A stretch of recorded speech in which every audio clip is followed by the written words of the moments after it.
what's up mga katakol? So for today's vlog, ayan, tayo ay pupunta sa Battle ngayon kasi mag-aayos na tayo ng puntador natin dahil ang search date ay binigay po sa ating blessing. Bahala na daw po siya. Ay, bahala na daw po ako kung saan ko na po ito gagamitin. So, nag-usap po kami ni Gemmer na gagamitin po namin siya sa pagpapakabit po ng sarili naming kontador. Yan. Kasi nga po, medyo nadami na po ang gamit natin sa bahay na kailangan din sa kuryente. So, medyo nahihiya po ako sa mga tiili na makasaksak na po. So, ayun po, pupunta po ako sa layo at sasamahan po ako ng layo. Pupunta po kami sa Batilet. Guys, update na lang po kung pagkabit na sa Batilet na. Dito nga po kami sa Batilet. Kasama ko po ang layo. Siya po ay lola po ni Gemma. So, magtatanong po tayo sa loko kung ano po ang mabilis na gawin para sa aming kuryente. Gusto po nila magpakabit kung ano po ang proseso. Pebadillo. Maria Pebadillo. Taon na po yun, matagal yun.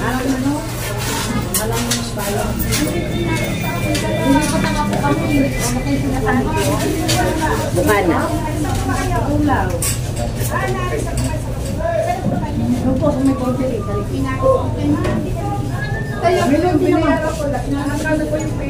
Ibayad naman bahay po, yun pa rin. Ayun pa rin. Ayun pa rin, hindi naalis. Puntador ma'am, nandun pa. Yung kulay green na bahay ha? Kung nandun pa daw, puntador. Luman-luma na nga lang ho. Ang puntador, nandun pa daw po. Meron po kayong nagawa.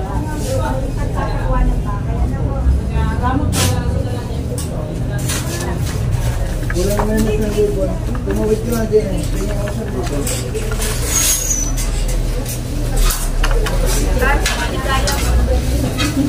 Doon po sa tabi ng Recuerdos. Ba? Oo nga, hindi iba ang daan. Sa likod na ng Recuerdos. Likod na Recuerdos. May daan mo doon sa likod Eskinita.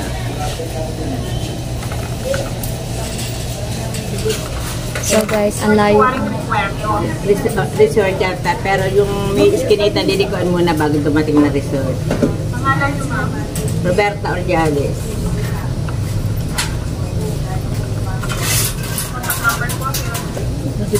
Sa akin na Sige, yung number nila nito. 0965 754 54 Ano po? 54 po 89.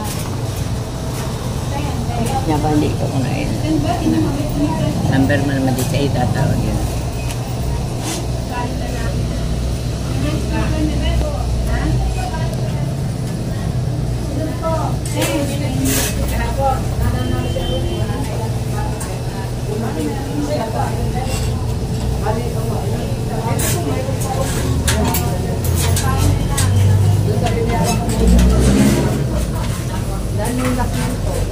So ang layo pinakausap natin guys kasi po siya ang marunong, hindi kasi natin alam. Kaya sinama po natin ang layo para siya po ang makikipag-usap dito sa Batile. Anak.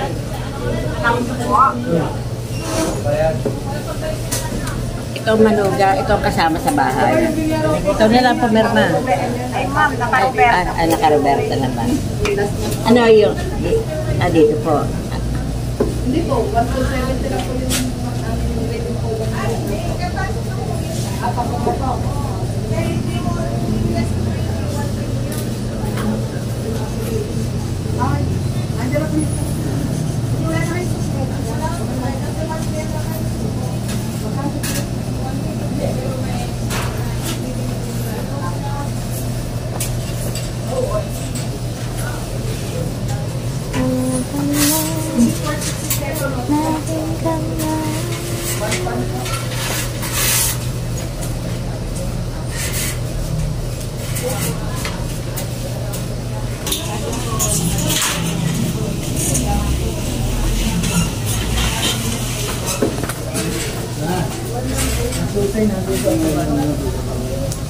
Ma'am Marie, 2005 ako. Limang taong mahigit, nakalaka-aayusin po ang pag-ibig. Ano pa? So, kailangan po lahat ng ito, ano yung kailangan? Yung form, pagkakautang, pagkakumpleto, kalaka. Ang metro ay ipapatanggal ng utang. Tapos ibabalik po dito sa ano. Kalakala po ang lahat mag-ano nito. Battle at kalakang. Thank you po. Ayan guys, ito nga nakuha na namin ng layo yung mga kailangan doon sa pagpapakabit ng kontador dati ng nanay is so 5 years siyang putol. Ayan, ang dami niyang kailangan requirements, and then ang babayadan natin doon sa kontador ng nanay na putol ay 6,034. Kaso guys, sa Kalaka pa siya ayusin, so medyo malayo. So, hindi ko alam kung ang nanay ba pupunta ng Kalaka or ako. Kasi sa kanya to nakapangalan. Kontador niya na lang yung binayadan namin. Hindi na po kami nagpakabit ng bago kasi medyo matatagalan po yun. So, ayun, pupunta nga po tayo ng Kalaka at aayusin po natin ang ating kontador. Yung binigay po sa atin na pera ng Sir Steve na dapat po ipambili ko po talaga siya ng generator. Pero nagsabi po ako sa sir na baka kung pwede is ipakabit ko na lang po yung kontador ng nanay para po may sarili kami kontador kasi malapit na po ang tag-ulan. Yeah. Para hindi din po kami mahirapan kasi po nakikisaksak nga lang po kami sa kapitbahay namin. So, nasa loob po ang layo at tinanong niya nga po. Kahit po sino. Pagka ano layo, samahan niya ako. Sasakay na lang tayo. Yan. Ang layo po ay sasamahan na lang niya po ako mag-ayos sa Kalaka. Agawa, hindi ko po talaga ari-ala. Ano gusto ko na tayo ngayon? Ay, hindi kailangan tayo mga ano. Oo. Para magpapaano pa yun. Sa lineman ha? Ha?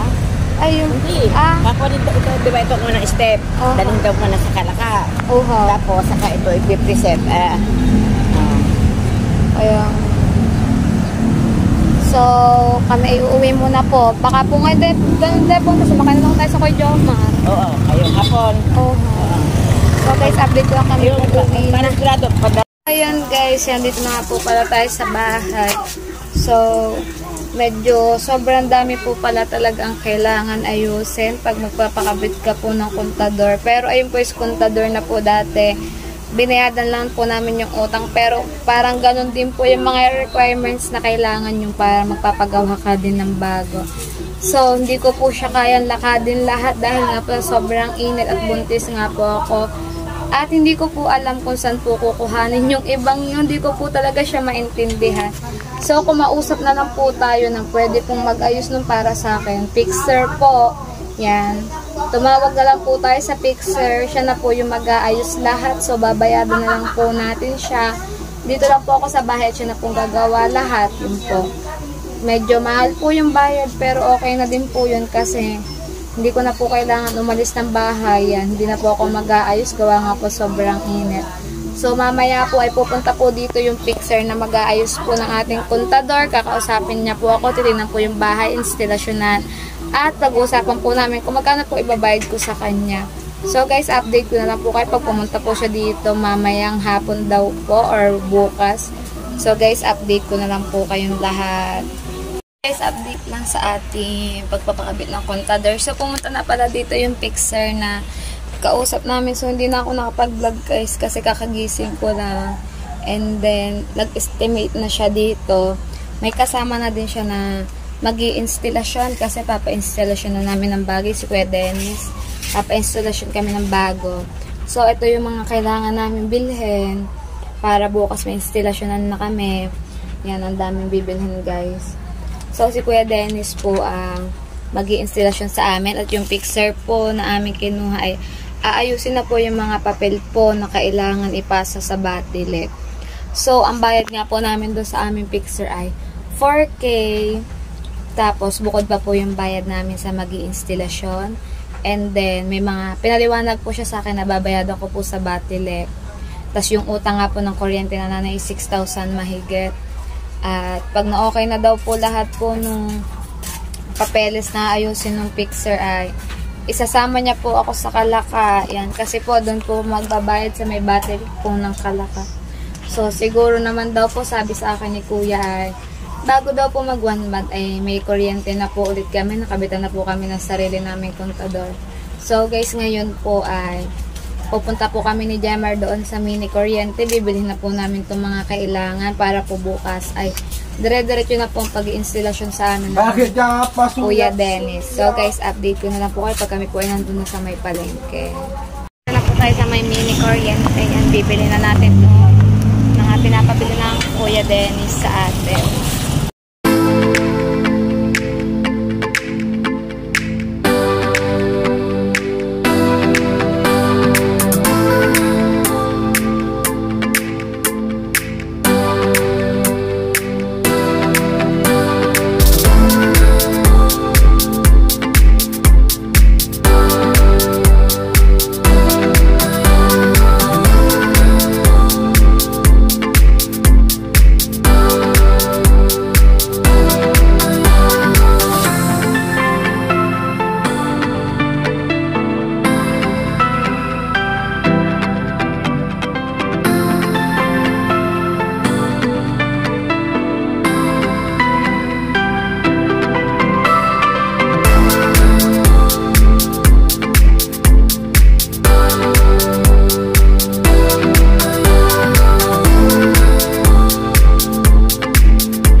Video mo yung babae.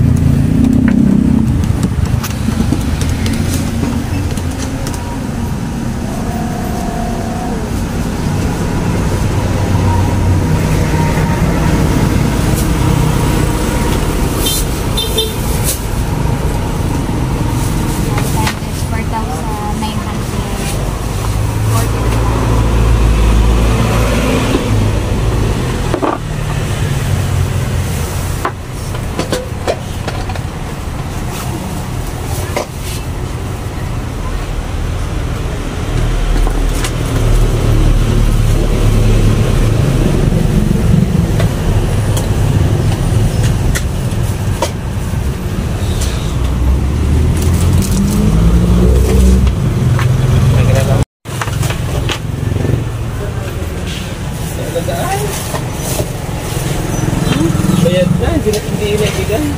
100 meters na isang buong flexible. Anong kulay ito ba? Isa lang. Kulay ano? Orange. Isa lang. 294.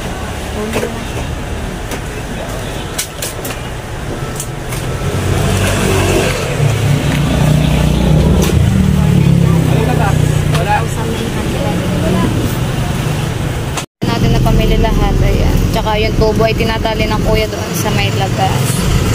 Nabili na nga po natin lahat. Ang ating pinagbayaran ay 4,900. Ang laki pala. So, uwi na tayo ngayon. Bukas ay ikakabit kayo sa bahay natin. So, update ko na lang ulit kayo. So, ayun guys. Ayan, naayos na nga po natin yung mga requirements po na kailangan sa pagpapakabit ng ating kontador, at nabili ko na din nga po lahat po nung pinapabili sa atin ng ating magi-instalasyon bukas ng Kuya Dennis, yan sa ating lineman.